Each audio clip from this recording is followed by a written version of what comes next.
In 2008, adventurer Mark Beaumont smashed the world record, cycling around the globe in just 194 days.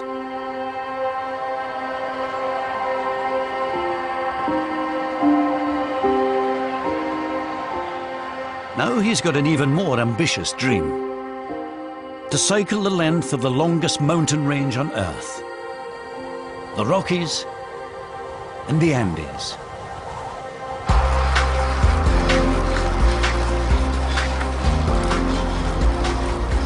This epic 13,000-mile expedition will take Mark from Alaska to the bottom of Argentina. And not content with that, Mark will attempt something never done before, combining the cycle with climbs of North and South America's highest mountains.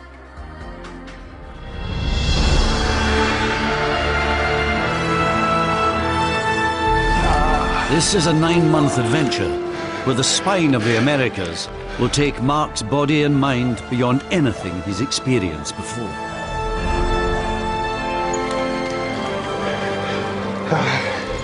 From the wild animals, a mum with young cubs, that's not to be messed with, to the isolation. The only other guy out here is this one over here. I've not lost it yet, don't worry.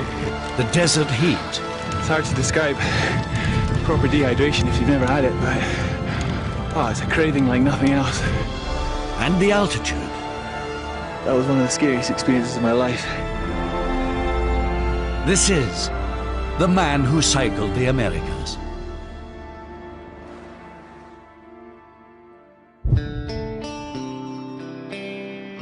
Mark's beginning his epic journey close to Anchorage in Alaska. Having said goodbye to friends and family back home in Scotland, it'll be more than half a year until he sees them again. On his bike, he's hauling 30 kilograms of kit, from medical supplies to cameras and a tent, everything he needs to survive alone and film his adventure.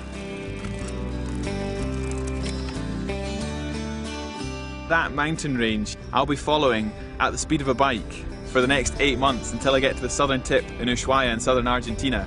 It's the longest mountain ridge on Earth. So there's nothing left to be done except for get on the road.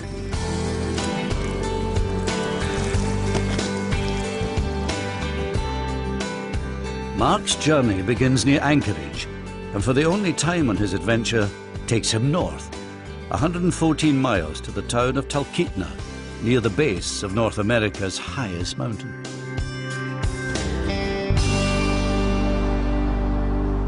Great relief just to be on the go, wheels rolling. After all the preparations, the bike feels fantastic. I just don't know what's around the corner, and that's going to happen for the length of the Americas, for the next 7-8 months, however long it might take. That's pretty exciting. A punishing high-altitude climb so early in his journey means there's a real risk that physical fatigue could jeopardize the rest of the expedition. So any chance to top up on the 6,000 calories Mark needs daily is a must. Not easy for a man who doesn't normally eat meat. There is no option to be a vegetarian here. News that an adventurer is in the restaurant has reached the owner, who can't wait for Mark to meet his family. How you doing? No, I'm good. You're going to hear so much about Nice to meet you. How are you? Yeah, good. What was your name? I'm Oh, Bob. he's my little brother. Hey, listen, can I pray for you before you go? Sure. Okay, let me pray for you. Father, I thank you for bringing Mark into our life. God, just crossing paths with him. He's on an ambitious journey, Lord. He'll be climbing one of the highest mountains in the world soon. And Lord, I just pray for his safety. He'll have the right weather. Lord, that everything about that climb, God, will just work smoothly. I just pray your blessing upon him, your strength, your protection, and all your blessings in Jesus' name. Amen. Amen. All right, buddy. Amen. Good See deal. you. I started Thanks so to much. ruin your burger there. Nice to meet you. It's probably too warm right now, so that's great. Thank you. All right. I just had one. It was so good. Oh my goodness, it makes a good burger. Thanks, Bob. Cheers. Nice to meet you. There's a reason they are praying for Mark. He's about to leave our cameraman behind to climb North America's highest summit, Mount McKinley. It's known as Denali by the locals, which means the Great One. At 20,320 feet is not as high as Everest, but the climb from base camp to summit is actually further. And because of its polar latitude, it's one of the coldest mountains on Earth. Nothing lives up there. Nothing lives on that mountain, man or beast. And so for us to be able to survive in those climates, you've got to have quite a lot of stuff. I'm in a team, but I'm completely self-sufficient in terms of pulling on a sledge and carrying on my back all the kit I'll need, all the food I'll be eating, and we'll just be getting the water we need from melting the snow around us. There's no guarantee of success. McKinley's unpredictable weather means only 1 in 2 people make it to the summit, and 100 have died trying. At this point, naturally there's nerves. You know, I'm about to set out and for the first time go to high altitude, push myself definitely beyond what I've done before. My comfort zone's way out because I know how to ride a bike, but this is different. Psychologically, it's going to be a tough one. If McKinley isn't a success for whatever reason, I've got to somehow be able to come off that mountain and get on the bike and pedal for the next half a year before I get to the next mountain and keep that focused.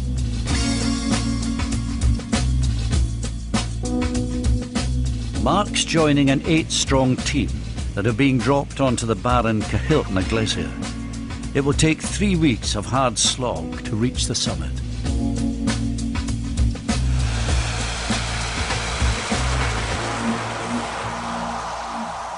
I've got a first sight of the summit of Denali, which looks spectacular. It looks a long way away and it looks very high.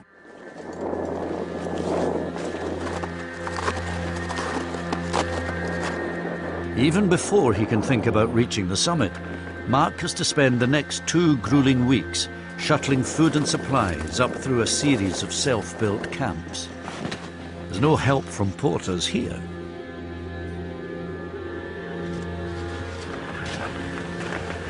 For a solo athlete who's used to pedaling at speed, by day 9, the pace and the living conditions are proving testing.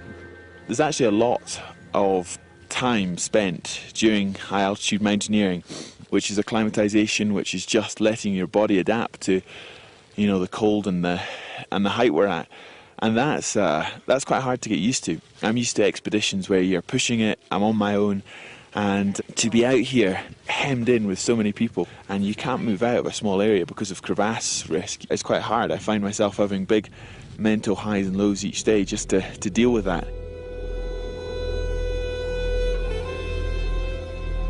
Mark's now reached over 14,000 feet, and so far McKinley's weather is holding. This is where the climbing really begins, with a 3,000-foot push to high camp. From here on up, it's not just the weather that can be lethal. McKinley's northerly latitude brings thinner air, meaning there is a higher chance of oxygen starvation. I know that McKinley has a real risk of high altitude mountain sickness, and if you're not careful, this can easily be fatal. Pretty slow work.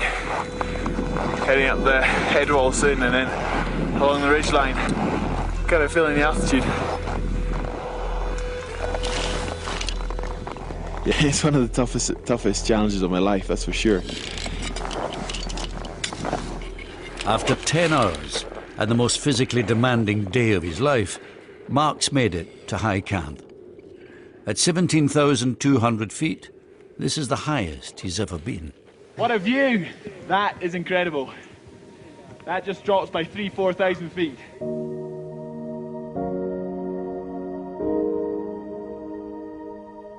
Not every climber, though, has been as fortunate.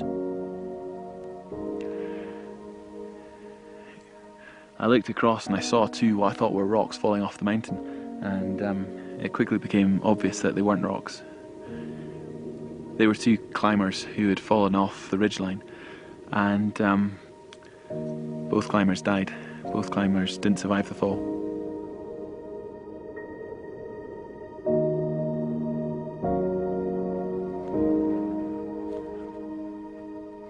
At this altitude, nothing is easy. It's amazing how different the the areas up here, just putting up the tent, digging holes to put the strings in, what they call parachutes, to keep the tent down. You're absolutely exhausted within a couple of minutes. The air is that much thinner, even from where we were this morning at just over 14,000 feet. You can hear the wind in the tent.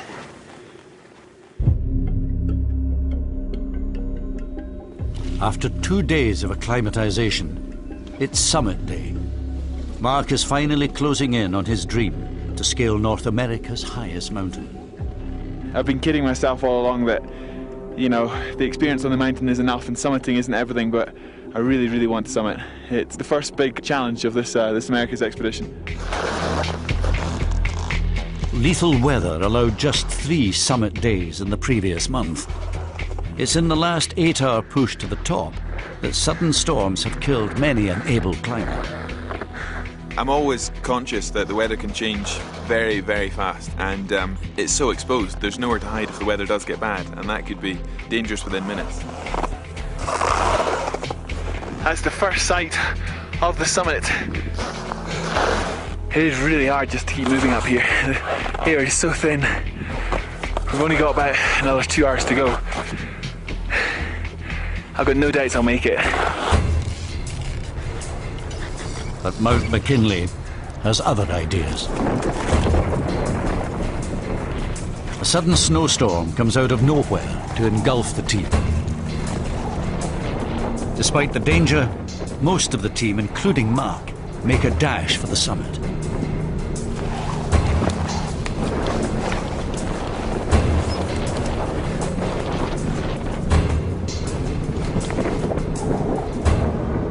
This is the summit. It's too cold and blustery to say any more. I'll explain later. The worsening blizzard gave Mark just a few heart-stopping seconds to savour his 20,320-foot climb, one of the greatest ascents on Earth.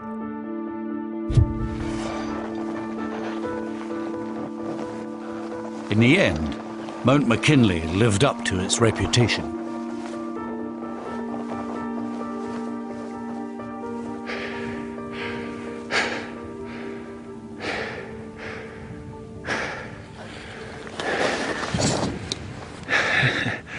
I don't know what to say.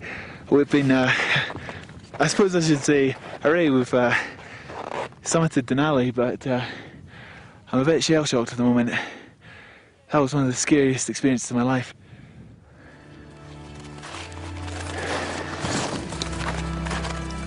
After 3 weeks of climbing, it takes just 3 days to get back to base camp. Well done. Oh, buddy. What is it, 7:30 in the morning? You ready for breakfast? Oh, yes. I'm ready for a beer. Beer and Talkeetna.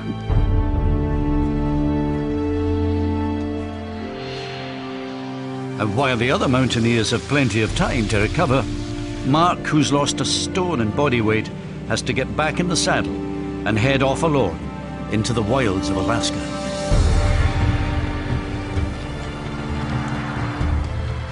The next leg of Mark's daunting expedition is taking him from Talkeetna and into the Alaskan wilderness, followed by the mountains of Canada's vast Yukon territory. Mark is entering some of the most isolated, beautiful, and unspoilt expanses on the planet.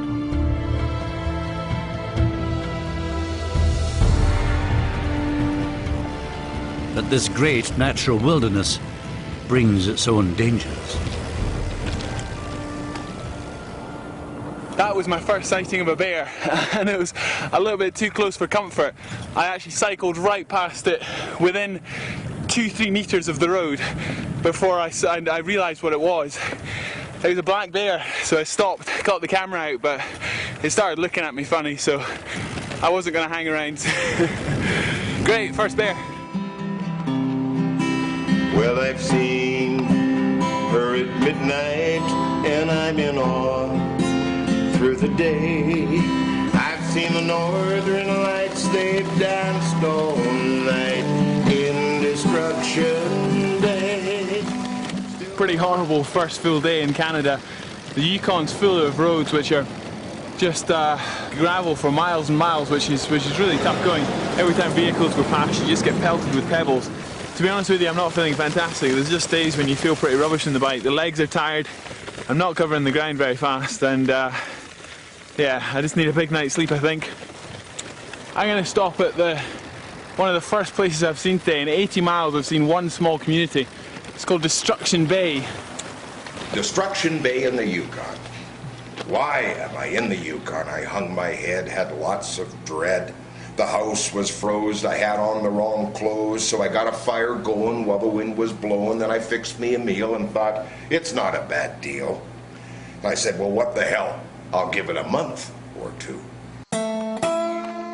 The 37 year-round residents of Destruction Bay live in one of the Yukon's most remote communities. How long have you been here? 16 years. I know. Why did, I don't know. It was just a bad decision, I guess. But I'm still here. Between the bank and the weather and the conditions, and I can't think of anywhere else to go, I'll just stay right here. What the hell? I'm here now. Might as well retire here. It seems a beautiful spot. Yeah. So that's what I do. Fix and paint, sell a burger, buy a nail. Sell a burger, buy another nail. In the wintertime, for over 2 months, we have no sunshine here. We're in the shadow of this mountain. But we look across the lake and we see the sun shining on the other shore. So occasionally, even if it's 50 below, I'll put on 2 pair of coveralls and get my snow machine warmed up, and I'll put out there 5 or 6 miles until I can actually turn around and look up into the sky and face the sun. And I spend 10 minutes there shivering, and then I come back. People don't live in the north if they don't like their solitude. Got my money, she got my dough, she took my heart and she stole my soul like a city woman. There's definitely a sense of exploration for me in the fact that, you know, I'm discovering aspects of places and characters which have never been seen because they're just so far off the beaten track.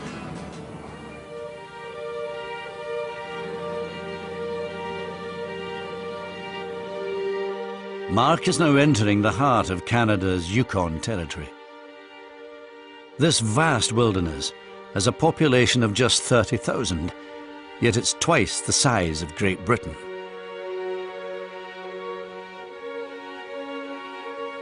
Mark's used to covering long distances every day, but it's not easy in bear country.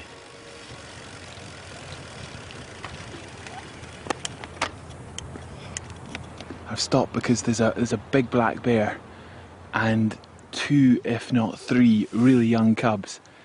They're just running around on the roadside. I'm about 50 meters away and I'm not going to go any closer. A mum with young cubs, that's not to be messed with.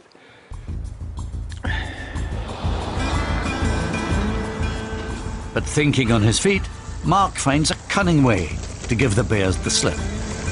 Bet that feels nice and safe in there. He uses a passing vehicle for protection. Made it.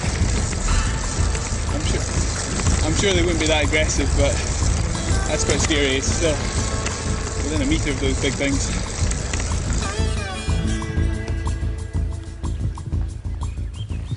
Mark may have avoided a bear attack for now, but he's still got the nights to get through. High risk when camping in a region where your cries for help won't be heard. My main concern through the whole of Canada and Alaska is bears. I've never camped anywhere where I've got to fend myself against grizzly and black bears, and there's there's many of them up here. There's more bears than there are people.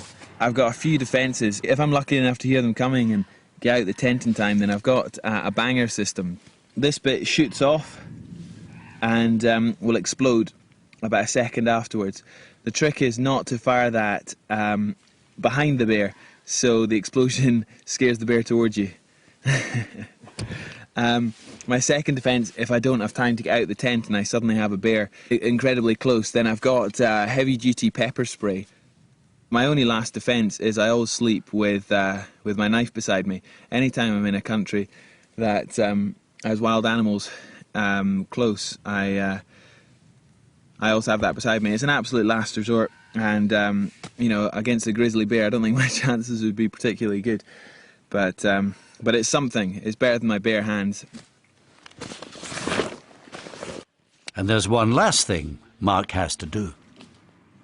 Well, my food and anything that smells like toothpaste and sunscreen and stuff are now safely in a bag up a tree. So if any grizzlies or other bears come into the area, hopefully they won't associate it with my tent, which is quite a distance away. The precautions pay off, and after a bear-free night, Mark is back on the road. So far, he's cycled 1,100 miles and is entering northern British Columbia along the epic 1,300-mile Alcan Highway. This is the main lifeline linking Alaska to the US.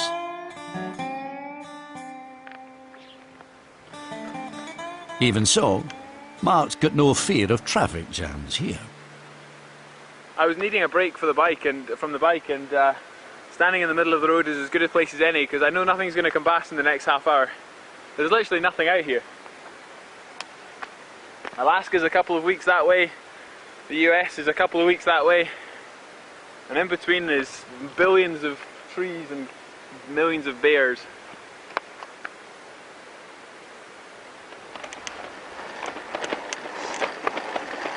Crawling up a hill. Everybody's got a happy day. I wipe my window, Mr. Don't be late.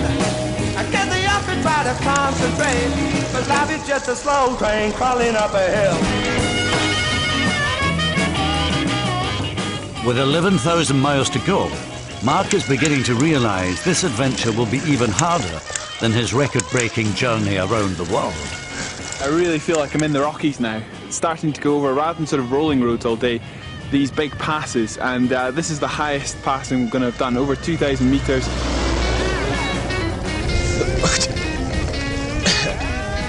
Oh, but I think I've got another couple hours climbing yet before I get to the summit.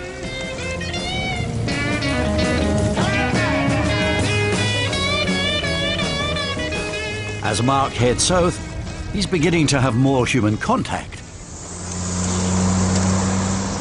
But it's not exactly the kind he wants. 90% of the traffic on the road are these huge recreational vehicles, these big RVs the size of buses. You can drive these massive RVs, and I do mean they're the size of a bus, and tow a car behind it on a normal car driver's license. So you've got elderly Americans driving a bus on quite often narrow roads, and so being on a bike, I'm the lowest common denominator and normally shoved to the side. The RVs have large fuel tanks and carry their own provisions, meaning many remote supply stops have closed down. For Mark, this means finding the basics for survival is proving difficult.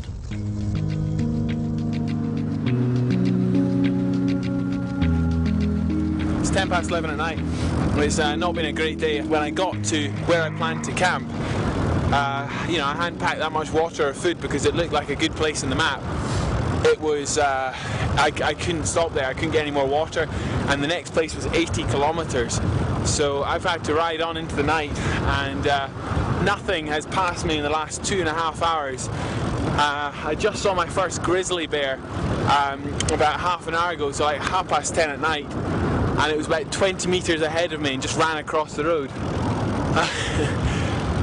I'm not enjoying being cycling at this time of night. It's a little bit spooky. Canada's uninhabited wilderness has forced Mark to push huge daily distances, but he's finally arrived at a location where nature will at last treat him kindly.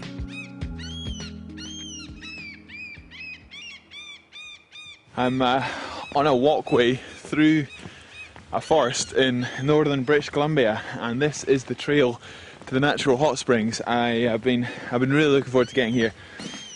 My legs have taken a bit of a battering, so natural hot springs might be exactly the remedy I need.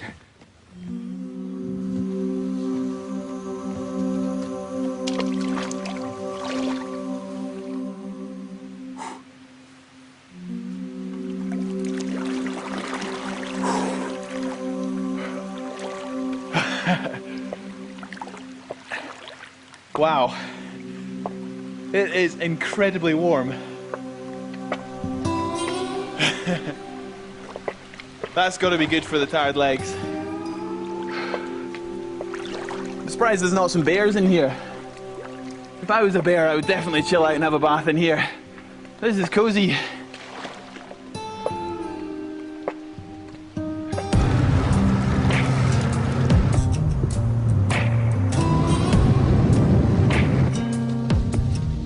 It's not just Mark's body that's been taking a battering. Only 1,300 miles in, his bike has already had 1 broken pedal and 10 punctures. And he's run out of inner tubes and repair patches. Just had my 3rd puncture in 3 days. If I get another puncture, then I don't know what I'm going to do. I guess I'll have to hitch a lift to the nearest bike shop, which is hundreds of miles away. That's not to mention how the rugged Alcan highway has completely worn through the rubber of Mark's back tyre. His only hope is to switch the tyres around.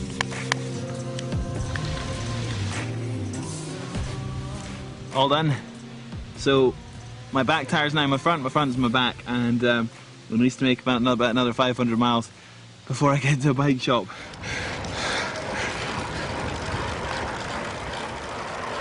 Mark has had hardly any human contact for weeks, but travelling at bike speed is about to give him an encounter with the real Canada.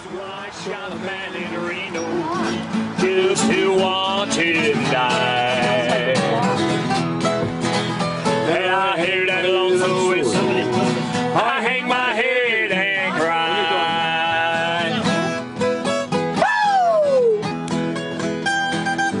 One minute I was standing on the roadside wondering what the free camping was about and just wondering what the sound of music was, pedal in to see what was happening, and just find this little quaint music festival happening for the weekend.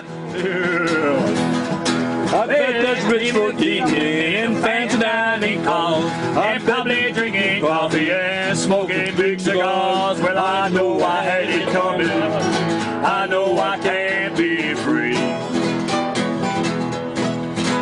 and those beats will keep me moving, and that's what tortures me. One more time, John. One more time! There's no signs, it's not advertised, people just know this happens, and I've just been welcomed in with open arms. I've been fed and just singing the most brilliant music from all over Canada. And I don't want to do something bad.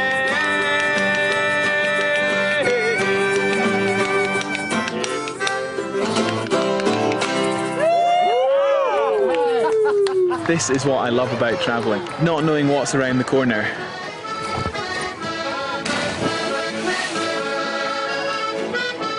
In the midst of a heat wave, aching limbs and bike trouble, Mark decides it's time for a break with the locals from the music festival. How far are we going down here? About 3K. 3 kilometres? Yeah. And that takes how long? About an hour. So we're not going anywhere fast? No. Fun for the whole family. Taking a tractor tube down the river, is this common? Is this common up here, yeah. We do this often. And what do most people do in terms of work? The lumber industry is the major one up here. That's where most of us work. And the guy you met last night there, Regan, he's our foreman at work. It's the lumber industry basically that keeps us going up here. So he's a lumberman, but he's also a musician. Yeah, he just recently started playing guitar and found he liked it, got a band together, and it seems that a lot of people that live in rural parts of Canada have got a talent for art or music or something. Yeah. Well, the cool thing is he didn't even know that he had it. He picked up a guitar and found he liked it, and he's really come along quite a ways. Refreshed, and with over 2,000 miles under his belt, from the Cottonwood River, Mark has got to tackle 400 miles of punishing hill summits in 40-degree heat before he reaches the US border. There's something about big climbs which focuses the mind. You know, pushing your body through that when your legs are screaming and you want to get off the bike. I'm always just shouting at myself that I'm not going to stop until I get to the top. It's taken nearly 2 hours to get from valley bottom to the top here. When I started it was all arid and parched, and up here and back into the forest in Greenland, it just shows the altitude I've gone up. It's good to get these climbs done early because it's 41 degrees now.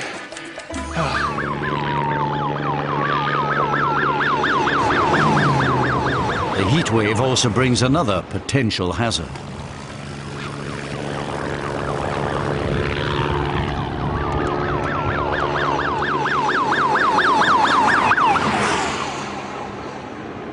There seems to be a forest fire in the valley up ahead, and I'm just figuring out whether I can actually carry on past.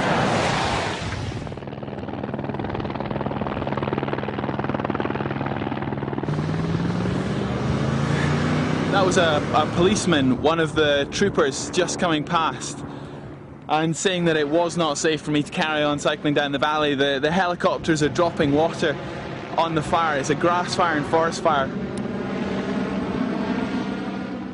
Hoping it's not going to spread this way, but if it does, I'm going to have to retreat quickly. It just newly started? What happened? As far as I know, yeah. I would wait by your vehicles. Yep. For the time being, anyways. Okay.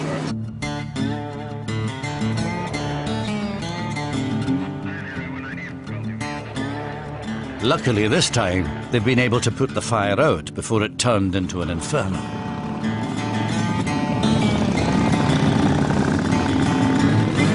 Well, the smell of smoke is still filling the air as I cycle past part of the area which was on fire just an hour ago. There's fortunately a river right down the valley bottom here, and the helicopter could scoop the water out and put this one out before it became too big, but it's still covering an area of probably 5 or 6 acres.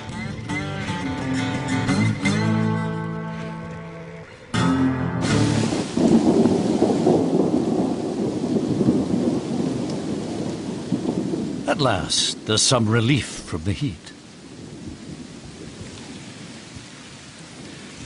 It's absolutely pouring out there. I'm trying to hide under a big pine tree as a thunderstorm goes past.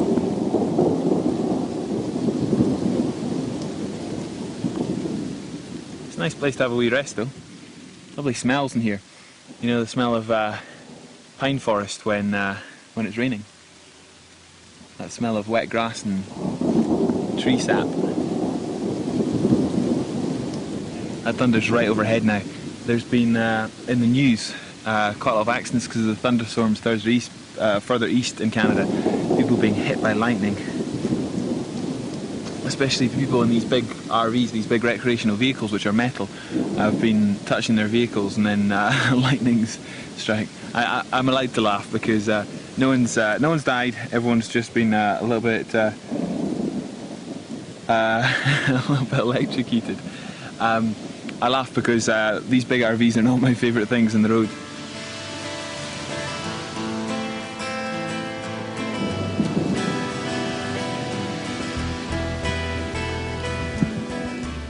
Mark's soon to leave the wilds of Canada and enter the United States through the small town of Osoyoos. So far, he's climbed the highest mountain in North America and cycled nearly 2,500 miles, all in just 64 days.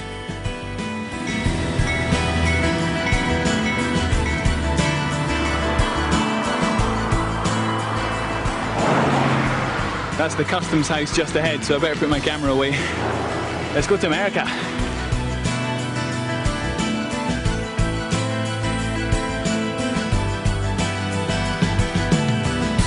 I'm in America. Great to be here. I know I've been in America before when I was in Alaska, but Alaska didn't really feel like America. Alaska felt like Alaska. It's not quite the same. Mark may have had a change of country, but as he heads through Washington State, there's no change in the heat, and the Rocky Mountains haven't finished with him yet.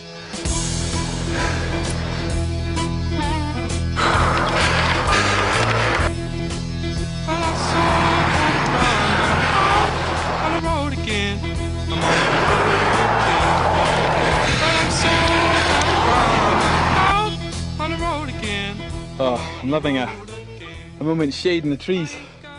These climbs in the 40-degree heat are absolutely brutal. I've done hot desert riding before, but I don't think I've ever done such hot hilly riding. These climbs are long.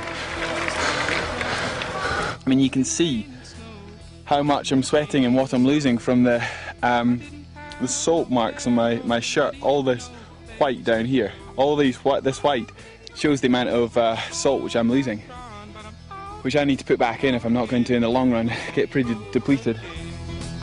Well, I'm so tired of crying, but I'm out on the road again. I'm on the road again. I ain't got no woman just to call my special friend. I'm on the road again.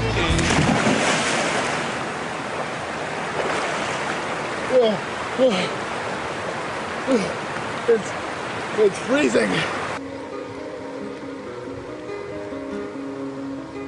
After his first proper wash in 500 miles, Mark discovers he's not the only one feeling the heat.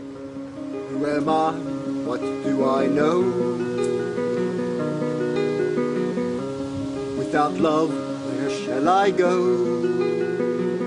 I've found another couple of cyclists. I've hardly met any going through Alaska and Canada, so it's great to see some other cyclists on the road, and these guys have certainly done some big miles themselves and are musicians. Find the world in your home. We've been traveling over 12 years by bicycle now. We just went over 29,000 just a few days ago. We just crossed the 29,000 mark. 44 countries. 44 countries. 44 countries. Not as many as you've done. 44 countries on a bike. And what's your idea when you travel? I mean, what's your main? I mean, you've just played some. Enjoy the people through music and. Okay, so it is the music. That's the bikes and the music. Yeah. So where do you normally end up playing your music? We'll go to old age homes, hospitals, jails, prisons, schools. We've been to universities, orphanages, homeless shelters. We've played for the dying. We've even played at funerals. We've played for people that were just born and their families, of course, and absolutely everything in between. And you will walk a better way, see a brighter day, build a better world for tomorrow and today. We can walk a better way, see a brighter day.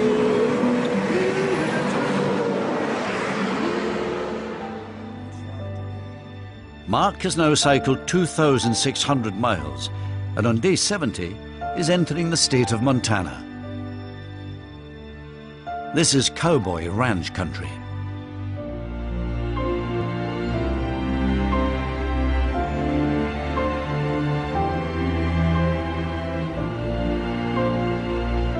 Having grown up riding a horse on a Scottish farm, Mark can't turn down the chance to swap 2 wheels for 4 legs.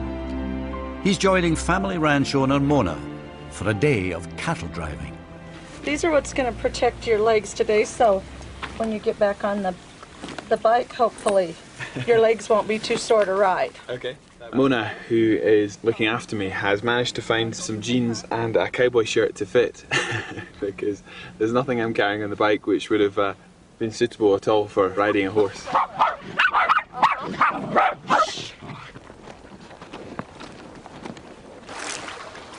What sort of people are still working the land up here? It's still mostly family ranching and or people who have bought it that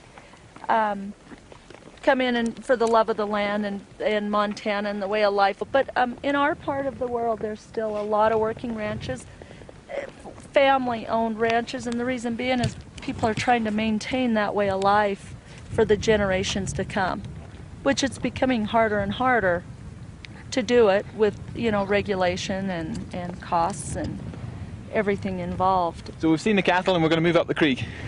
If they tend to be wanting to go that way, you can kind of ride a little higher and it pushes them back down. Come on! So here are the cattle here, and it's my job to stay behind them and push them up. Come on! Come on! Come on! Hey! We got them under control now. Yeah. See, they were all wanting to go that way. It's almost a daily job for the cowboys and cowgirls to keep these cattle moving. Come on! Come on! see, you've got the cattle going in the right direction now. This is good.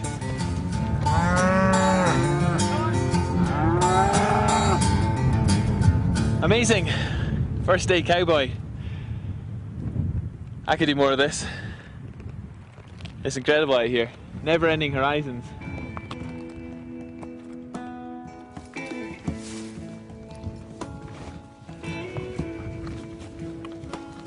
Cowboy riding is a lot harder than I thought. I'm exhausted. It's a completely different sort of fitness and muscles than cycling a bike, that's for sure. I know I'll be walking funny and I'll probably be pretty saddle sore tomorrow.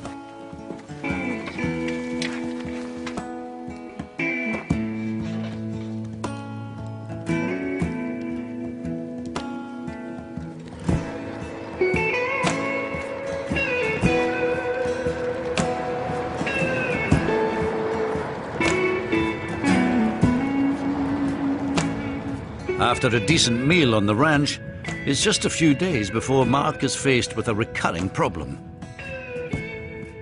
Finding the 6,000 calories his body requires every day.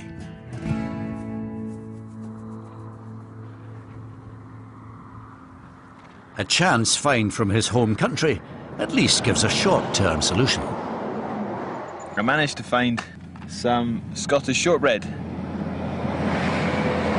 which is brilliant fuel because it's 100 calories per biscuit. So that box which I've just eaten is 800 calories, which is ideal when you're looking for, 5,000-6,000 calories a day of food. It's hard to find that up here.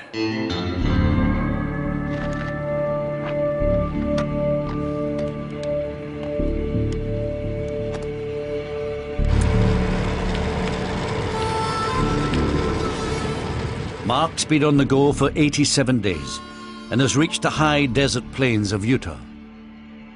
Once again, the distances between supply stops are about to catch him out.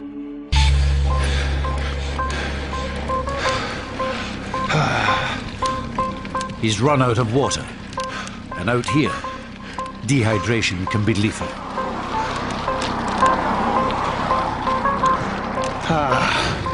It's hard to describe proper dehydration if you've never had it, but it's a craving like nothing else.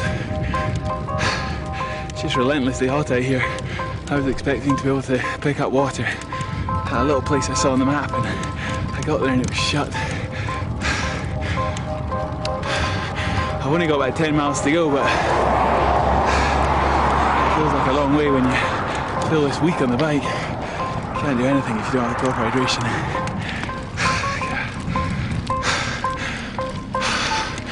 I'll get there. Mark is dangerously close to what's known by athletes as hitting the wall. This causes dizziness, extreme fatigue, and eventual collapse. Getting this dehydrated is like running out of car in your fuel. It's not good for your engine. I can hardly talk, my mouth is so dry and cannot wait for that first drink.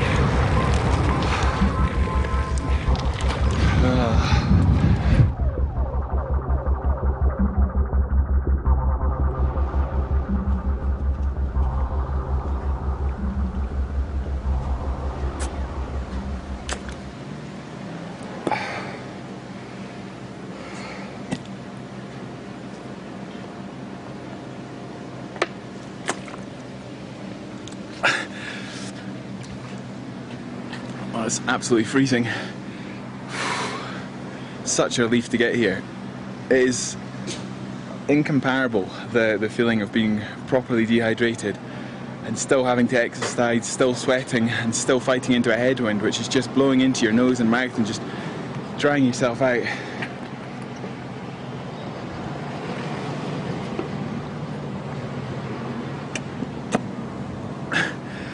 That didn't last long.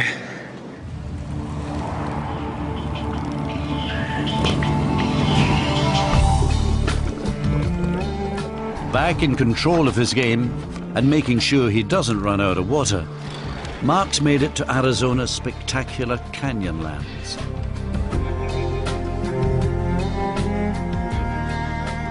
Shaped by the wind and Colorado River, This desert wilderness is as unforgiving as it is beautiful.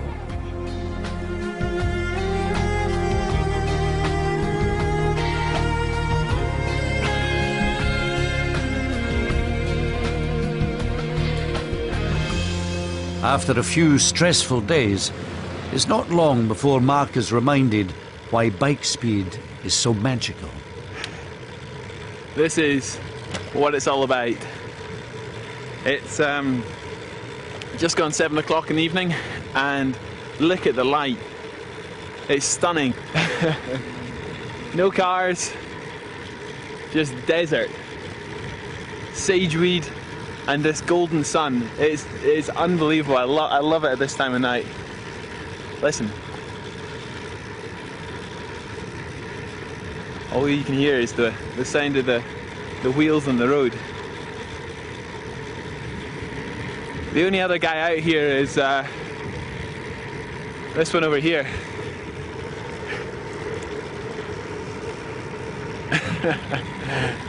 We joke. I've not lost it yet, don't worry. There he is. At this time of night he tends to cycle along beside me.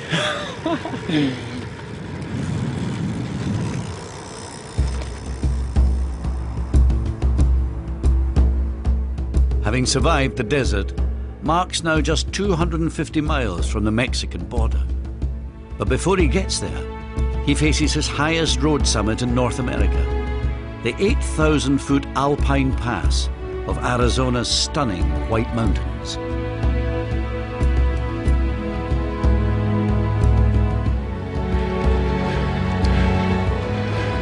I think only at the speed of a bike could you really appreciate the change. It's as if I've cycled into a completely different country up here. I've been climbing for nearly 25 miles now, and I've gone from that arid rock and sand sort of desert I've been passing through for the last week to this. Pine forests and greenery. It's wonderful. I love it. Mark's now spent nearly a quarter of a year alone on the road, climbed to altitudes of more than 20,000 feet, burned 750,000 calories, and sweated over 4,000 miles. And even though he's got 8,500 miles still to go, that's for tomorrow. That's the top. I already feel like I've come a long way, but there's far further to go.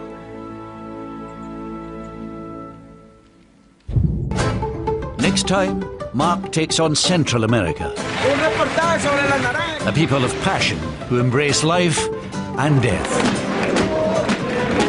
a land of extremes. Do they call it sport? Yeah, number one, yeah. No, it's not a sport. It's a spectacle of death. From the dangers. I know it just takes one wrong place, wrong time, wrong person, and you're in a really serious situation. To the downpours. I'm from Scotland, I'm used to cycling in the rain, but this stuff's something else.